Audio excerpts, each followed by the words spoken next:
মৰমৰ ছাত্ৰ ছাত্ৰীসকল আজি আলোচনা কৰিম অসম জাতীয় বিদ্যালয়ৰ ক্লাছ 5ৰ অনুশীলনী 6ৰ চিৰ 9 নম্বৰ প্ৰশ্নৰ পৰা 9 নম্বৰ প্ৰশ্নটোত কৈছে ধৰা তোমালোকৰ শ্ৰেণীৰ 8 ভাগৰ 5 অংশ ছোৱালী কিমান অংশ ল'ৰা তাৰ মানে ইয়াত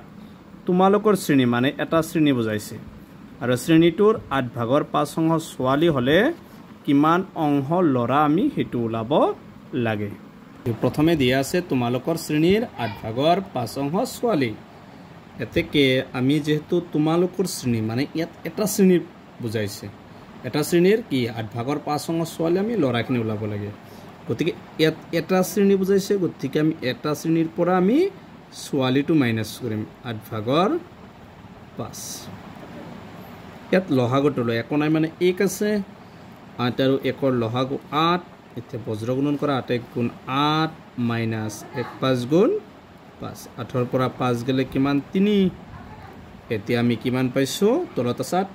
8 ভাগৰ 3 এতেকে আমি এতেকে লৰা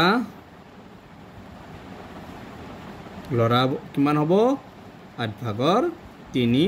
অংশ আমাক লৰা কিমান অংশ ওলাব দিছিল গতিকে আমি লৰাটো ওলাইছো লৰাটো হৈছে 8 ভাগৰ 3 অংশ এটো হৈছে আমি 9 নম্বৰটোৰ आंसर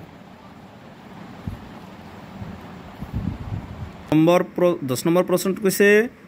2 সমস্ত 3/1 আৰু 7 সমস্ত 8/3 ৰ যোগফলৰ পৰা 3 সমস্ত 6/1 আৰু 2 সমস্ত 5/4 ৰ যোগফলটো বিয়োগ কৰা তাৰনে প্ৰথম দুটাৰ যোগফলৰ পৰা আকৌ দ্বিতীয় দুটাৰ যোগফলৰ পৰা আমি বিয়োগ কৰিব লাগে সবাইটো গতিকে এটো সবা প্ৰথমে আছে 2 সমস্ত 3/1 গতিকে লিখিম 2 সমস্ত 1/3 আৰু ঠাইত কি দিবা যোগ দিবা আৰু কি আছে 7 সমস্ত 3/8 এখানে ব্ৰ্যাকেটত ৰাখিবা তাৰ পিছত এখানে পৰা কি কৈছে যোগফলৰ পৰা পৰাৰ ঠাইত কি দিবা বিয়োগ দিবা তাৰ পিছত আছে 3 সমস্ত 1/6 প্লাস আৰু কি আছে 2 সমস্ত 4/5 তো 4/5 তাৰ মানে প্ৰথমটোৰ যোগফলৰ পৰা আৰু দ্বিতীয়টোৰ যোগফলৰ পৰা আমি কি কৰিব লাগে বিয়োগ কৰিব লাগে এতিয়া আমি প্ৰশ্নমতে প্ৰথমে বনাই লৈছো এখিনি আমাক দিয়া আছে তাৰ মানে এই দুটাৰ যোগফল আৰু এই দুটাৰ যোগফল লাষ্টত আমি কি কৰিব লাগে বিয়োগ কৰিব লাগে প্ৰথমে আমি মিশ্ৰ ঘনক এটা ভাঙি লবা চাবা তলত 3 আছে 3 লগত 2টো পূৰণ কৰিবা ওপৰটো যোগ কৰিবা 3 2 গুণ 6 6 1 7 প্লাস ইয়াৰ তলত 8 আছে 8ৰ লগত 7টো পূৰণ ওপৰটো যোগ তাত 56 56 ৰ লগত 3 যোগ কৰিলে 59 মাইনাস তলত আছে 6 6ৰ লগত 3টো পূৰণ ওপৰটো যোগ 6 3 18 18 1 19 ইয়াৰ তলত 5 আছে 5 5 2 গুণ 10 10 4 কিমান হ'ব 14 এবাৰ প্ৰথম আমি এখিনি কৰিম দুটা পাৰ্ট আছে গতিকে প্ৰথম পাৰ্টৰ লহাগু লম 3 আৰু 8ৰ লহাগু হ'ব কিমান 3 8 গুণ 24 কাৰণ একে সংখ্যাৰে এই দুটা হৰণ না যায় ঠিক লহাগুটো হ'ব আমাৰ কিমান 24 এবাৰ 8 দি 56 ক পূৰণ 3 দি 59 ক পূৰণ কৰিবা বজ্ৰগুণ 8 দি 7 ক পূৰণ কৰিলে কিমান হ'ব 8 দি 7 ক পূৰণ কৰিলে 56 প্লাস 3 দি 59 3 9 গুণ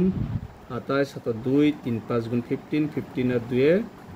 17 মাইনাস 6 আৰু 5 এই দুটো একে সংখ্যাৰ হৰণ না যায় এটি পূৰণ কৰিবা 6 5 গুণ 30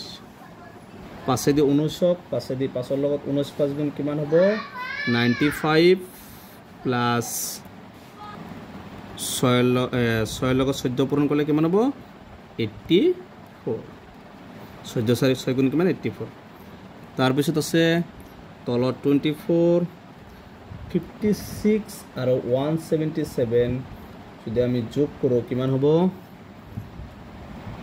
233 তেৰ ব্ৰেকেটৰ প্ৰয়োজন মাইনাস তলত আছে 30 95 ৰ লগত যদি আমি 84 টো যোগ কৰো 95 ৰ লগত 5 4 কিমান হ'ব 9 9 8 17 179 এবাৰ কি কৰিবা এইখিনি আমি সমাধান কৰিলে এবাৰ 24 আৰু 30 ৰ লহাগু লবা 2 দি যাব দুটা কাৰণ 2 দি 12 বাৰ 2 দি 15 বাৰ আকৌ 3 ৰে যাব 3 4 গুণ 12 3 5 গুণ 3 3 গুণ 6 6 4 গুণ 24 24 পাছে কিমান হ'ব 120 লহাগুটো কিমান পাইছো 120 পাইছো চাবা তে 24 দি 120 ক কেইবাৰ গছে 5 বাৰ 5 লগত এটো পূৰণ কৰা 5 লগত 3 পূৰণ কৰিলে 15 5 লগত 3 15 একে 16 হাতত 1 5 2 গুণ 10 10 একে 11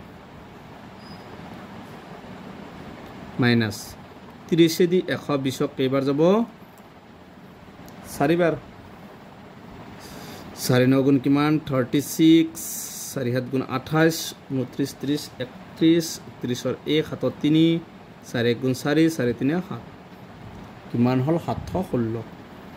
এবাৰ তলত আছে 120 এবাৰ 1165 পৰা এখিনি মাইনাস কৰা 716 টো মাইনাস কৰিম চাবা 1 ধাৰ কৰা 15 পৰা 6 গলে 9 ইয়া থাকিল 5 5 ৰ পৰা 1 গলে কিমান হ'ব 4 আৰু ইয়া থাকিল কিমান 11 11 পৰা 7 গলে 4 কিমান হল 449 এবাৰ 120 ৰে এটো মিশ্ৰ ঘনত নিব পাৰিবা বাইখিনি থৈ দিলে হ'ব এটো মিশ্ৰ ঘনত নিম 4 যেটো আমি লবটো ডাঙৰ আছে লবটো ডাঙৰ হলে মিশ্ৰ ঘনত নিব পাৰিবা 120 ৰে 449 ক কেইবাৰ যাব 4 বাৰ না যায় 4 বাৰ গলে 20 হ'ব 480 হ'ব আছে 449 আছে 3 বাৰ মান যাব 9 3 2 গুণ 6 3 গুণ 3 3 বাৰ গেছে 3 বাৰ গলে কিমান হ'ব 360 বিয়োগ কৰা 9 14 ৰ পৰা 6 গলে 8 ইয়া থাকিল 3 3 ৰ পৰা 3 গলে 9 89 120 কৈ হৰু আৰু না যায় গতিকে আমি তলত কিমান পাইছো 120 পিছে হ'ব ভাগফলটো 3 আৰু ভাগ 1 টো 89 গতিকে আমাৰ এনসাৰটো হ'ব 3 সমস্ত 89/120 এটো হৈছে আমাৰ 10 নম্বৰটোৰ এনসাৰ ঠিক আছে আজিৰ ভিডিওটো এখিনি ভিডিওটো লাইক কৰিবা চেনেলটো সাবস্ক্ৰাইব কৰিবা থ্যাংক ইউ